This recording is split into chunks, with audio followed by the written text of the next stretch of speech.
Hi besties! So today's video is going to be the mid-year book tag. I'm actually filming this on my phone. I cannot find my camera anywhere. No idea what happened. I literally always keep it in my closet and it is not there. So kind of freaking out a little bit, but we are going to look for that later and just film this video right now. So this is the mid-year book tag. I'm basically going to be answering questions regarding my reading for the first half of the year, and I am doing the extended version. Katie has added some additional questions, so I will link her video down below and I'm going to be answering those as well. First question is the best book you read so far in 2024. And I would have to say yours truly. I absolutely loved this book. This is the sequel to Part of Your World. It's like a companion series, so I would recommend reading Part of Your World first. I gave both of them 5 stars. Did read Part of Your World last year, so it is not included in this year's video, but this one has really good anxiety representation.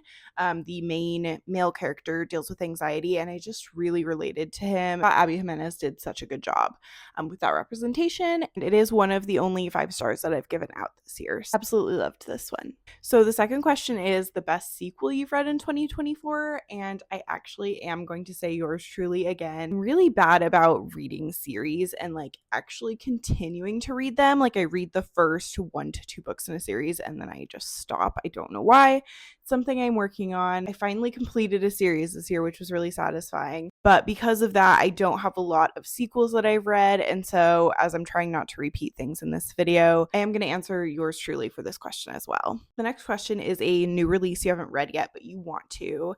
And staying on the Abby Jimenez train, I'm going to say Just for the Summer. This one is super anticipated for me. I love her writing. I'm hearing really good things about this one, and I cannot wait to read it. I've just been putting it off. I don't know why. I tend to put off books that really excite me.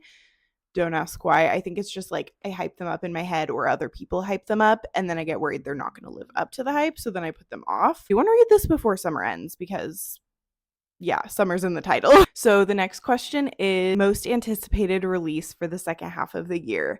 And I would have to say 1,000 Broken Pieces. Thousand Boy Kisses is, I know it has a lot of mixed reviews. It is one of my favorite books of all time. It is very young and it is very sad and emotional. And so I know a lot of people don't enjoy it. I don't know if I just read it at the perfect time or what, but it is one of my all-time favorite books and I am so excited for the sequel. However, I am really nervous because I don't really know exactly what they're doing with it. They're also making it into, I think, a movie, and that also makes me nervous. Never know how those are going to go. Very excited for that book. I actually believe it comes out really soon. My pre-order should be getting here soon, so we'll find out if it's any good. Next question is, what has been the biggest surprise? Now, I've seen people take this question in multiple ways, either the biggest surprise in a good way or a bad way. And I kind of had a hard time with this because I haven't really had a lot of surprises this year. So I went with it in kind of a bad way. The book wasn't bad per se. I was just a little bit disappointed considering this author is one of my favorites. Went with The Teacher by Frida McFadden. I did give this book 3 stars, so I did enjoy it. However, it was kind of a letdown to me. It was very disturbing to me, and I really couldn't get past some of the topics, and the way that she went about the topics just really gave me the ick. I will say there was a really good plot twist at the end. I had a really hard time reading it. I was reading it really slow because it was just making me really uncomfortable. And so I guess I was surprised because I was just shocked that I didn't absolutely love it because she is one of my favorite authors. Moving on is favorite new author. So it can either be a new author or just new to you. And this year, a new author to me was Sherry Lapina. I had never read any books by her before. She is a thriller author, and I've read, probably like 3 or 4 books by her this year. I did listen to them all on audio, and I have been loving her books on audio. They're really fun. I feel like they always have a really good plot twist. They're never too long. They're just like the perfect mystery thriller books, and I'm really excited to keep reading her books. I need to buy some of the physical copies for my shelf, but I've been really liking the audio, so I may continue to listen to her backlist on audio. And we have Who is your newest fictional crush? Now, that's a little hard for me. I don't typically get crushes per se on fictional characters. However, I did really love Nathan from The Cheat Sheet. He was just so sweet. It's like a best friends to lovers book. And he was just the epitome of such a sweet golden retriever guy, acts of service. Like he was just so, so sweet. And so I would have to say probably him. So the next question is a book that made you cry. I actually really love books that make me cry. I love crying in books. I used to read a lot more sad books. I haven't read as many this year, but I did read Full Tilt, and this book made me cry quite a bit. In this one, the girl's a musician and the guy is actually very sick. So if you don't like books where the main character is sick, may not be the book for you. This one is very, very sad. That's all I'll say. And you know that from the beginning, like that's not a spoiler at all. Just so you know. Next is a book that made you happy. I have to say attached at the hip for this one. I read this a couple weeks ago and it was so freaking cute. I picked this one up because I heard it had like Survivor elements and I am obsessed with Survivor. This book's about a girl who's trying to get on Survivor. She ends up getting the call that she is cast for the show, but it turns out that the show is actually like a spin-off of Survivor and it's actually like a dating show mixed with Survivor, and it is so adorable. I loved it so much. I did give it 4 stars, probably more like a 4.5, but I gave it 4 stars on Goodreads. I absolutely loved this, and if you like Survivor or just reality shows in general, you definitely need to pick this up. It is kind of YA.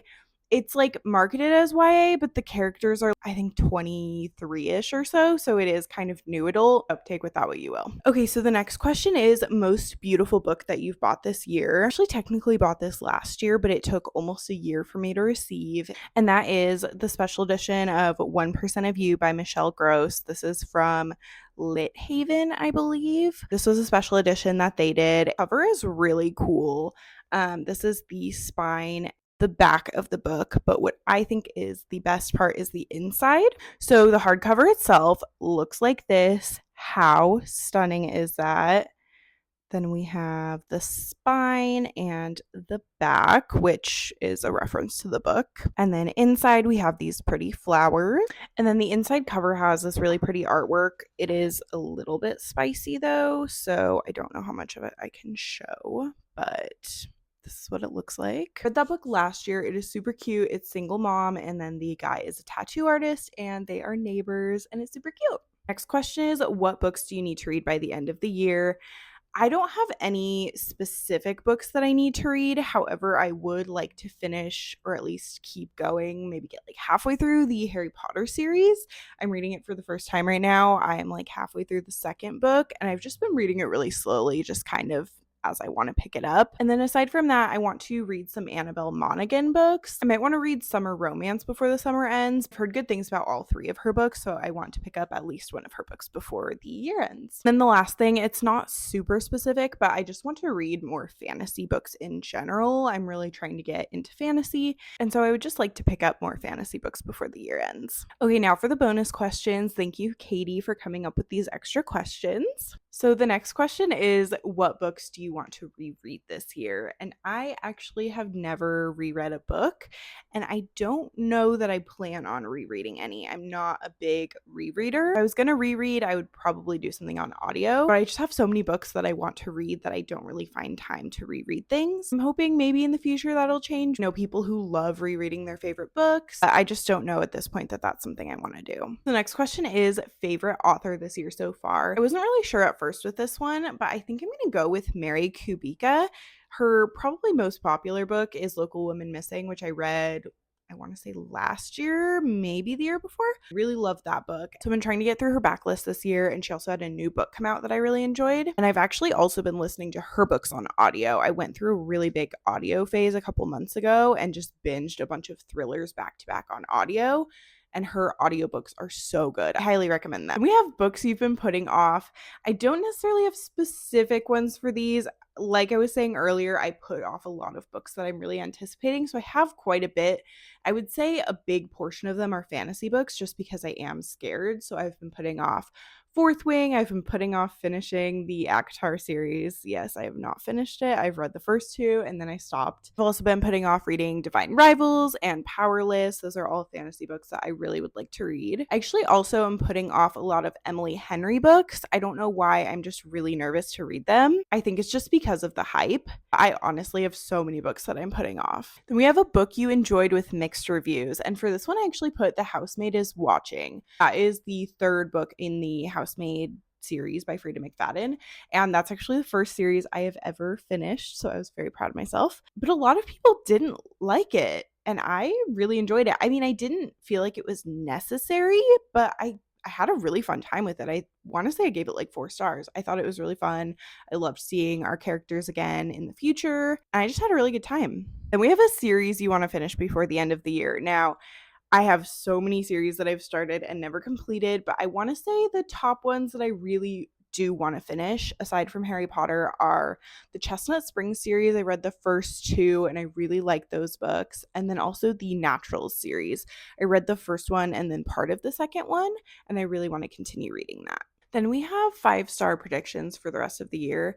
I don't usually predict that things are going to be 5 stars. I just kind of hope for the best. But I think if I do read any more Abby Jimenez books this year, that I have a pretty high possibility of giving those 5 stars. But aside from that, I really don't know what I plan on reading the rest of the year. I don't really know what to expect to give 5 stars. The next question is, do you think you'll change your reading goal and do you think you'll meet it? So my reading goal is 70 and I believe I'm at 36. So I am a couple books behind right now. I think I can make my reading goal, but I will not be changing it. So if I don't meet it, oh well. But I think I have a pretty good possibility of meeting it. And then the last question is, any new goals for the rest of the year?